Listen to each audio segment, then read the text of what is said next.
তো দেখো বন্ধুরা, আমরা ট্রেনে উঠে পড়েছি। তো আমরা যাচ্ছি 5:30, মানে 5:30 ট্রেনটাতে যাচ্ছি। তো যাই হোক, মোটামুটি ভিড় ছিল, খুব একটা ভিড় ছিল না। তো বসতে পারিনি, খুব একটা প্রবলেম হয়নি। তো যাই হোক, এই দেখো আমরা শিয়ালদা স্টেশনে নেমে গেছি আর হাঁটতে হাঁটতে যাচ্ছি। তো শিয়ালদা প্ল্যাটফর্মে 1 নম্বর প্ল্যাটফর্মের নিচের দিকে নেমে ওই রাস্তা দিয়ে হাঁটতে হাঁটতে যেতে হবে। তো এই দেখো আমরা যাচ্ছি হাঁটতে হাঁটতে। এখান থেকে অটোতেও যায়, তো অটোতে গেলে খুব বেশি টাইম না, 10-12 মিনিট টাইম লাগে। তার জন্য 20 টাকা চাইছিল। তো এক একজনের 20 টাকা চাইছিল, ওই জন্য আমরা যাইনি, আমরা হেঁটেই চলে গেছি। তো দেখো এখানে ভিড়টা শুধু দেখো, প্রচুর মানুষ এসেছিলো, প্রচুর ভিড় হয়েছিল। তো আমরাও লাইনে যাচ্ছি দাঁড়াতে। তো মায়ের পূজার ডালা কেনা হয়নি, পূজার ডালাও কিনবো। চলো মায়ের পূজার ডালাটা কিনে নিই। আমার মেয়ে এখানে লাইনে দাঁড় করিয়েছি আর আমি পূজার ডালা কিনে নিয়ে এসেছি। পূজার ডালাতে অনেক কিছু ছিল, ফুল ছিল, মানে জবা ফুলের মালা ছিল, চাল, কলা, ক্যাডবেরি, মাজা, পুতুল, মোমবাতি, ধূপ, এইসব দিয়ে একটা ডালা বানিয়ে দেওয়া হয়েছিল। মিষ্টিও দিয়েছিলাম। তো এখানে মায়ের জন্য মায়ের প্রসাদ, পায়েস ভোগ দেওয়া হয়েছিল। তো আমরা যাচ্ছি লাইনের দিকে। ফাইনালি এই 4-5 ঘন্টা লাইনে দাঁড়ানোর পর আমরা মন্দিরের সামনে আসতে পেরেছি। তো যাচ্ছি। এখানে একটা ঘটনা ঘটেছে। আমার একটা ছেলে জোর করে লাইনে ঢুকে গেছিলো। আর তার বার করতে গিয়ে, মানে বেরোতে চাইছিল না, তার জোর করে টেনে বার করছিল বলে এত জোরে ঝাটকা মেরেছে যে আমার মেয়ের চোখের পাতা কেটে গেছে। তো যাই হোক, দেখো আমরা মন্দিরের ভিতরে ঢুকে গেছি। আর এই যে ওড়নাগুলো এখানে বেঁধে দিতে বলেছিল, তাই এখানে ওড়নাগুলো বেঁধে দিয়েছি।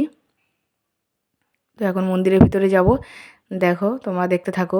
এখানে একটা শিবলিঙ্গও ছিল। যাই হোক, এতক্ষণ লাইন দেওয়ার পরেও আমরা, মানে কি, মায়ের কাছে যে একটু ঠিকঠাকভাবে দাঁড়িয়ে দর্শন করব সেটা পারিনি। 3 সেকেন্ডও দাঁড়াতে দেয়নি। মানে ঢুকেছি আর বেরিয়েছি, দাঁড়াতেই দেয়নি ওখানে। বেরিয়ে যাও করছে। যাই হোক, এখানে একটা হনুমানজির ছবি ছিল, মানে কী বলবো, যাই হোক দেখো। তো তোমরা ওই দিন কে কে গিয়েছো আমাকে কমেন্টে জানিও। মৌনী অমাবস্যা 18ই জানুয়ারি, ওই দিন তোমরা কে কে গিয়েছো শ্যামসুন্দরী মায়ের কাছে আমাকে কমেন্ট করে জানিও।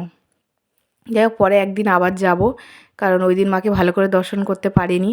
আবার অন্য একদিন যাব মাকে দর্শন করতে। তো আমার মেয়ে এখানে কাঁদছিল, যেহেতু ওর চোখে লেগেছে, চোখের পাতা কেটে গেছে, এই জন্য কাঁদছিল। তা দেখো, মাকে দর্শন করে নাও আমার সাথে সাথে, তোমরাও মাকে দর্শন করে নাও।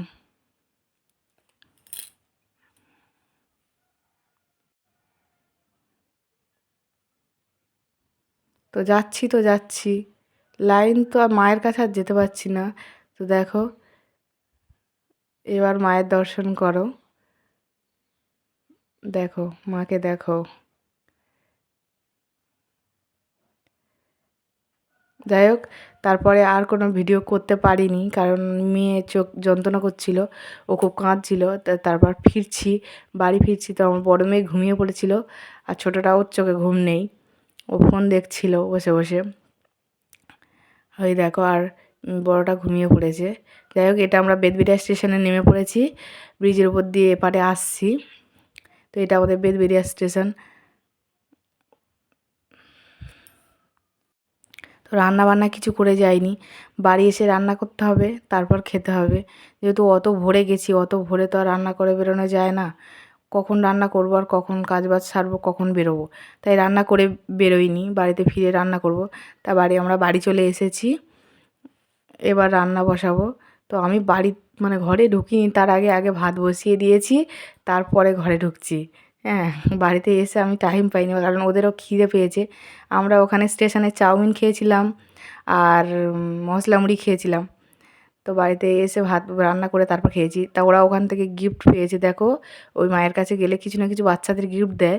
তো আমার ছোটো মেয়ে একটা হাতি পেয়েছে, আর বড় মেয়ে ওই সেলিব্রেশন ক্যাডবেরি পেয়েছে। তা ওরা তো খুব খুশি গিফট পেয়ে। যাই হোক, এই ভিডিওটা এই পর্যন্তই রাখলাম। পরবর্তী ভিডিওতে আবার দেখা হবে তোমাদের সাথে। তো তোমরা সবাই ভালো থেকো, সুস্থ থেকো। দেখা হচ্ছে নেক্সট ব্লগে।